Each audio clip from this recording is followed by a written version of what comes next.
These are going to be the best controller settings. Very easy to aim with, as you can see right there. Look at that.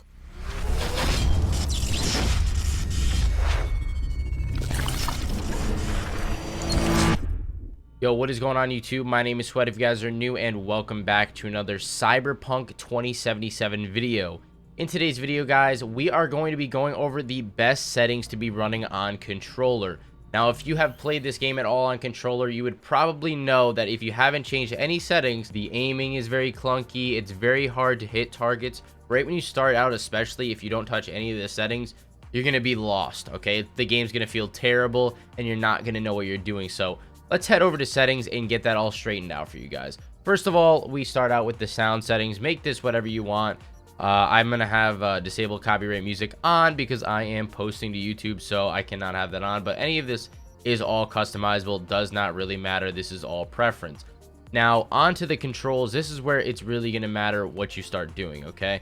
The controller vibration, I usually have the vibration all the way off on the controller, so I have that all the way down at 10. My inner dead zone is going to be set to 0.007. Now, remind you guys, I tested a lot of these settings. I tested every single in between, like 0.8, 0.9, 0.10, 0.11. I tested all of these to make sure that these are the best possible settings to aim with on controller, okay? Let me assure you guys. Outer dead zone, I'm going to have that on all the way up to 1. My zoom sensitivity, I'm not going to worry about any of this mouse sensitivity because we are playing on controller. First person camera on controller, here is where we are going to really start worrying about these settings. All right, the horizontal sensitivity is going to be on 11. I would not put this higher than 12 because let me show you what happens when you put it higher than 12. Let's just put it at like 17. Let's see how crazy the aim is. Ready? Pull out my weapon. It's very wild. It's very unpredictable, the aim, okay? I might have been exaggerating a little bit, but I'm overshooting my targets with this on 17. So what I'm going to do is I'm going to go back. I'm going to set that to 11. You guys are going to see just how smooth it is. Okay, we'll put that on 11. Put our vertical sensitivity on 9. And look how smooth that is. Right to every target. Without overshooting it, without undershooting it. Well, I'm undershooting it a little bit, like a little tad. So, I mean, I guess we could put it to 12 if we really wanted, but I'm going to keep it at 11.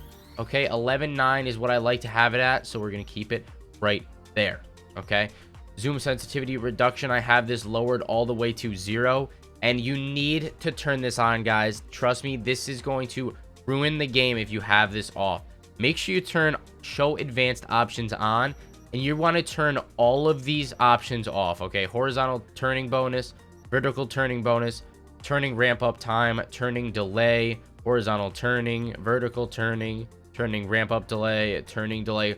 All of those need to be set to 0 because it's absolutely screwy. You do not want those on. The response curve, I would leave that at recommended. Third person camera controller, I have not touched these options because I have not went into third person mode yet. So when the time comes, I guess I will mess with those, but we're going to leave those as is for now. Onto the gameplay settings, I have the difficulty on normal. It doesn't really matter. Whatever difficulty you want to run, that's preference. Aim assist is on standard. If you're going to turn this on standard, which I have it on right now, it's going to kind of lock on from a short distance away. Any distance is going to lock on controller. That's what you're probably going to want if your aim's not the best. All you got to do is really aim in near targets, and you can see it locks on pretty close of a distance. And if you want that off, all you got to really do is go over here and turn this off. And you can see it's going to make a difference where it's not going to lock on. You're going to have to be precise with your aim. It's not going to lock on for you, you know what I mean? So we're going to keep that on because, I mean, we want to be hitting our targets consistently. We want to have the max aim assist on console. If you're on mouse and key, obviously you get no aim assist. You're going to have better aim on mouse and key anyway, so you're not going to really need that. Additive camera motions, I have that off. Weapon sway, I have that on weapon. Crowd density, I have that low. I have this off. Low. On. Skip by line. And I have enable analytics on. Now onto the graphics settings, guys. I'm sure a lot of you guys probably want to know the graphics settings. I have my quick preset on custom. Field of view, I turn that all the way up to 100. I have the film grain off. Chromatic aberration off, depth of field off, lens flare off, motion blur off. If you turn all of these off, guys, it's going to make your game run a lot smoother. It's not going to look as clunky, not going to look as fuzzy, so make sure you turn all of these off.